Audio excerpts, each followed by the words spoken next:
तेरी वाणी जीवन की रोटी, नैनों की ज्योति अंधेरा मिटाती।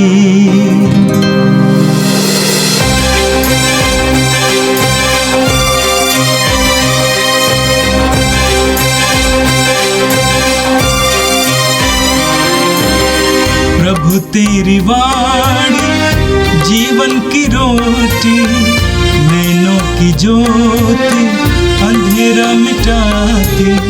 प्रभु तेरी वाणी जीवन की रोटी, नैनों की ज्योति अंधेरा मिटाती। वाणी वाणी वाणी वाणी वाणी पवित्र है, शाश्वत है, जीवन का मन्ना है। 9 नवंबर मंगलवार। पहला पाठ नबी एजेकियल का ग्रंथ, अध्याय 47, पद संख्या 1 से 2, 8, 9 और 12 तक। मैंने देखा कि मंदिर में से जलधारा निकल रही है और जहाँ कहीं पहुँचती है जीवन प्रदान करती है। स्वर्गदूत मुझे मंदिर के द्वार पर वापस ले आया। वहाँ मैंने देखा कि मंदिर की देहली के नीचे पूर्व की ओर जल निकलकर बह रहा है, क्योंकि मंदिर का मुख पूर्व की ओर था। जल वेदी के दक्षिण में मंदिर के दक्षिण पार्श्व के नीचे बह रहा था। स्वर्गदूत मुझे उत्तरी फाटक से बाहर घुमाकर पूर्व के बाह्य फाटक तक ले गया। वहाँ मैंने देखा कि जल दक्षिण पार्श्व से टपक रहा है। उसने मुझसे कहा, यह जल पूर्व की ओर बहकर अराबा घाटी तक पहुँचता है और समुद्र में गिरता है। यह उस समुद्र के सारे पानी को मीठा कर देता है। यह नदी जहाँ कहीं गुजरती है, वहाँ पृथ्वी पर विचरने वाले प्राणियों को जीवन प्रदान करती है। वहाँ बहुत सी मछलियाँ पाई जाएंगी, क्योंकि यह धारा समुद्र का पानी मीठा कर देती है और जहाँ कहीं भी पहुँचती है जीवन प्रदान करती है। नदी के दोनों तटों पर हर प्रकार के फलदार पेड़ उगेंगे। नदी के दोनों तटों पर हर प्रकार के फलदार पेड़ उगेंगे। उनके पत्ते नहीं मुरझाएंगे और उन पर कभी फलों की कमी नहीं होगी। वे हर महीने नए फल उत्पन्न करेंगे, क्योंकि उनका जल मंदिर से आता है। उनके फल भोजन और उनके पत्ते दवा के काम में आएंगे। यह प्रभु की वाणी है। संत योगन के अनुसार पवित्र सुसमाचार, अध्याय 2, पद संख्या 13 से 22 तक। यहूदियों का पास्का पर्व निकट आने पर यीशु यरूशलेम गए। उन्होंने मंदिर में बैल, भेड़ें और कबूतर बेचने वालों को तथा अपनी मेजों के सामने बैठे हुए सराफों को देखा। उन्होंने रस्सियों का कोड़ा बनाकर भेड़ों तथा बैलों सहित सबको मंदिर से बाहर निकाल दिया। सराफों के सिक्के चितरा दिए, उनकी मेजें उल्ट दी और कबूतर बेचने वालों से कहा, ये सब जगह से हटा ले जाओ। मेरे पिता का घर को बाजार मत बनाओ। उनके शिष्यों को धर्म ग्रंथ का ये कथन याद आया, तेरे घर का उत्साह मुझे खा जाएगा। यहूदियों ने यीशु से कहा, आप हमें कौन सा चमत्कार दिखा सकते हैं जिससे हम ये जाने कि आपको ऐसे करने का अधिकार है। यीशु ने उन्हें उत्तर दिया, इस मंदिर को ढा दो और मैं इसे 3 दिनों के अंदर फिर खड़ा कर दूंगा। इस पर यहूदियों ने कहा, इस मंदिर के निर्माण में 46 वर्ष लगे और आप इसे 3 दिनों के अंदर खड़ा कर देंगे। यीशु तो अपने शरीर के मंदिर के विषय में कह रहे थे। जब वो मृतकों में से जी उठे तो उनके शिष्यों को याद आया कि उन्होंने ये कहा था। इसलिए उन्होंने धर्म ग्रंथ और यीशु के इस कथन पर विश्वास किया। यह प्रभु का दिव्य सुसमाचार है। क्रिस्त प्रभु की जय। भाई और बहनों, आज पवित्र कलीसिया लातेरन महामंदिर के प्रतिष्ठान का दिन मनाती है। ये महामंदिर पोप का कैथेड्रल है। पोप का अपनी बिशप रोम के धर्माचार्य के रूप में उनका निवास स्थान और उनका चर्च वही है सेंट जॉन लाटेरन महामंदिर। इसका निर्माण कॉन्स्टेंटाइन सम्राट ने किया था। कॉन्स्टेंटाइन सम्राट का मन परिवर्तन के बाद ही कलीसिया को आज़ादी मिली। 313 में उनका मन परिवर्तन हुआ था और वे ईसाइयों को आज़ादी दी, विश्वासियों को आज़ादी दी अपने धर्म का पालन करने का। उसके पहले ईसाइयों का उत्पीड़न होता था रोम में। हजारों लाखों ईसाई 300 वर्ष के अंदर मारे गए थे, परंतु सम्राट कॉन्स्टेंटाइन को दिव्य दर्शन मिला कि क्रूस के चिन्ह पर वे विजयी श्री बनेंगे। उनके लड़ाई में और ईसाई हुआ था, तब उन्होंने प्रभु यीशु को मुक्तिदाता के रूप में माना और विश्वासी बन गया और उनका बपतिस्मा इस जगह पर हुआ था। जहाँ पर उन्होंने इस महा मंदिर का निर्माण किया और रोम में पेट्रुस का उत्तराधिकारी के रूप में जो बिशप हैं उनका हम पोप करते हैं और वे हमारे मुख्य धर्माचार्य है।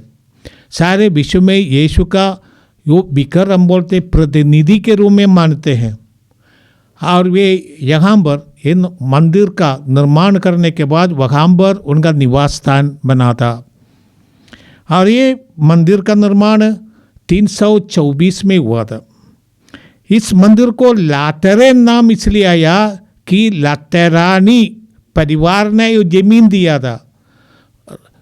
रोम का एक परिवार संबंध सम्रांत परिवार ने जमीन दिया कलीसिया को मंदिर के निर्माण के लिए। से इनका नाम पर ये जगह माना लोग मानते हैं। इस जगह को ऐसा नाम से वे प्रसिद्ध है, इसलिए लातेरन महामंदिर नाम आया। असली में जब सम्राट कॉन्स्टेंटाइन ने महामंदिर बनाए उस समय इसका नाम था church of the divine saviour. मैंने उस समय दिव्य मुक्तिदाता के नाम पर था और इसको सेंट जॉन का नाम दिया गया था, जॉन द बैप्टिस्ट का नाम, क्योंकि कॉन्स्टेंटाइन ने बपतिस्मा लिया था। इसके आदर में जो बैप्टिस्ट्री बनाया है, जहाँ स्नान संस्कार दिया जाता है, उस जगह इसलिए जॉन द बैप्टिस्ट नाम देखा था। और इसके बाद इसका नाम फिर बदल गया, जॉन एवांजलिस्ट के नाम पर आ गया। आज सेंट जॉन द लाटेरन नाम से प्रख्यात है। और क्यों हम लोग इसको मनाते हैं? इस मंदिर को उस समय कहा गया कि सारे ओमनियम उर्बिस एट ओर्बिस एक्लेसियारुम मातर एट कापुत, 3 भाषा में लिखा था। इसका अर्थ है कि शहर और दुनिया के सभी गिरजाघरों का माँ और शीर्ष है ये चर्च।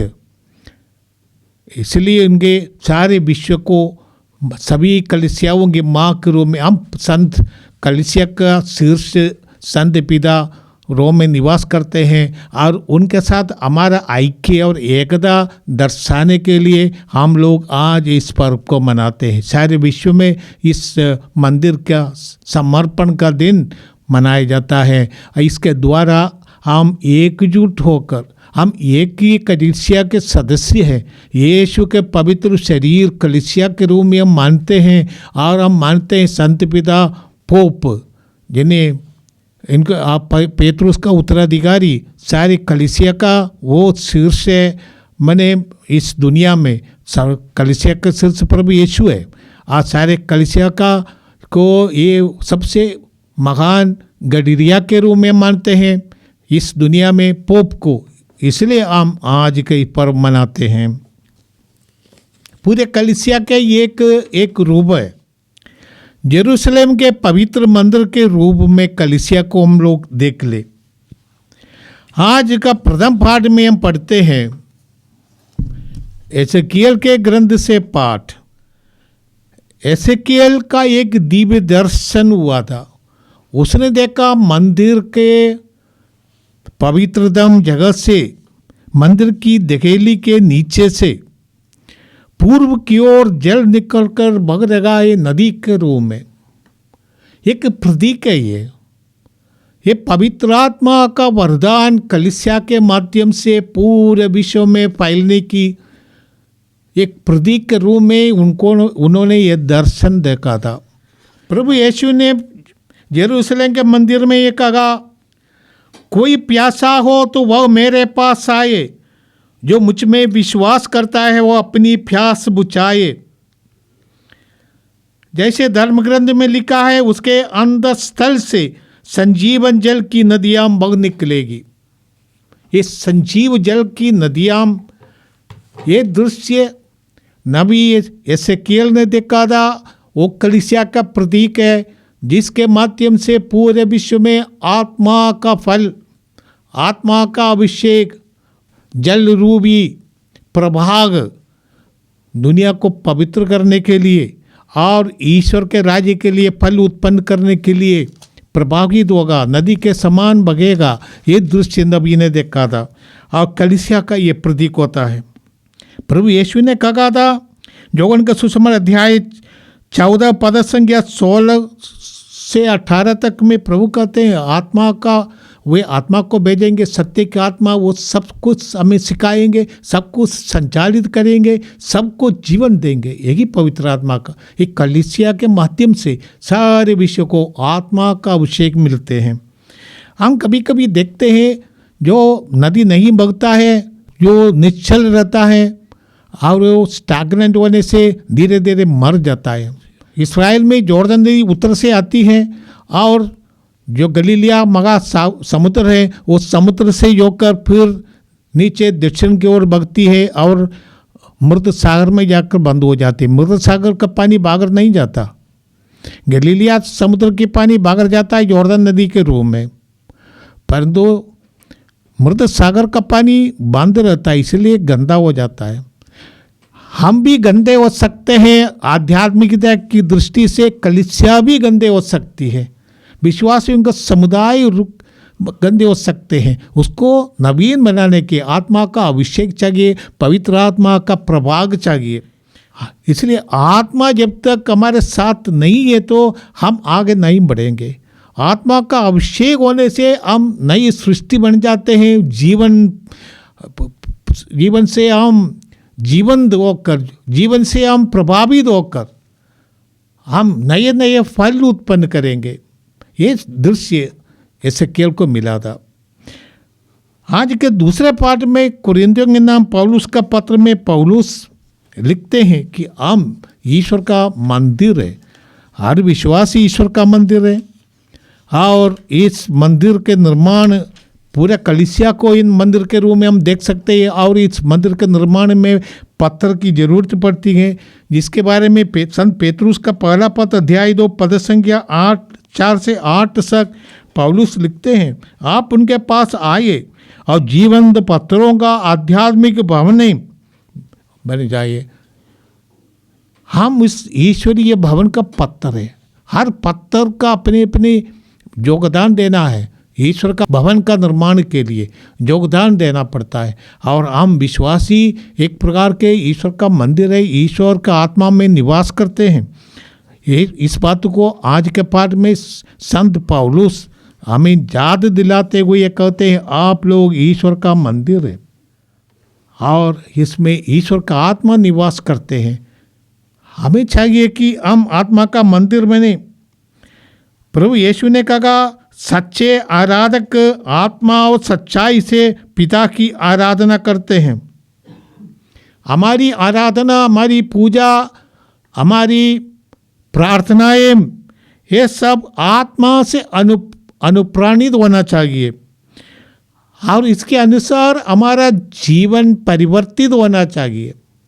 यदि हम प्रार्थना में लगे और जोरदार से प्रार्थना करते हैं, इसके बाद बाहर आकर हम जो करते हैं वो प्रार्थना के अनुरूप होना चाहिए। यदि केवल हमारी धार्मिकता केवल हम जब एकजुट रहे प्रभु के सामने एक तरीका और बाहर व्यवहार में दूसरा तरीका, ये तो आत्मा से संचालित जीवन नहीं होता है। जब हम अपने जीवन ही प्रार्थना होना चाहिए, हमारा अनुदिन का व्यवहार प्रार्थनामय होना चाहिए।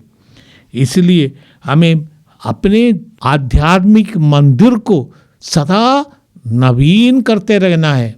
आज के सुसमाचार में हम यही देखते हैं, यीशु यरूशलेम के मंदिर गए और यहूदी यरूशलेम के मंदिर में साल में 3 बार जाते हैं। 3 त्योहारों के अवसर पर उनको जाना अनिवार्य है। यीशु भी यरूशलेम के मंदिर आए थे, पास्का के अवसर पर आए। और हम आज का पाठ हमने योहन के सुसमाचार से सुना है। यीशु ने अपनी जो पब्लिक लाइफ के शुरू में यरूशलेम के मंदिर में जाकर वहाँ जो कुछ आज के पाठ में हमने सुना है यीशु ने किया है। मत्ती और लूकस के सुसमाचार में हम पढ़ते यीशु आखिरी दिन ओसाने के दिन गए थे, पास्का के उनके मृत्यु के 1 हफ्ते पहले गए थे। यीशु बार बार जाते थे, हर साल जाते थे। 12 वर्ष के उम्र से यीशु जाते थे और यहूदी को जाना भी है और पास्का के अवसर पर जाना और तंबू के त्योहार के अवसर पर जाना और पंतकोस्त के अवसर पर जाना।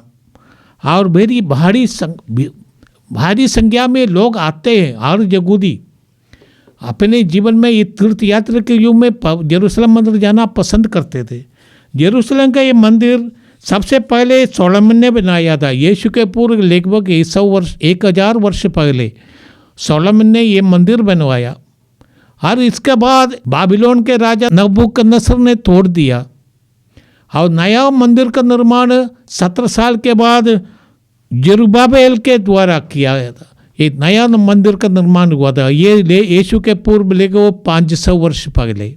और ऐसा ही मंदिर यहाँ पर यीशु आए थे, तब यीशु ने देखा मंदिर बाजार बन गया।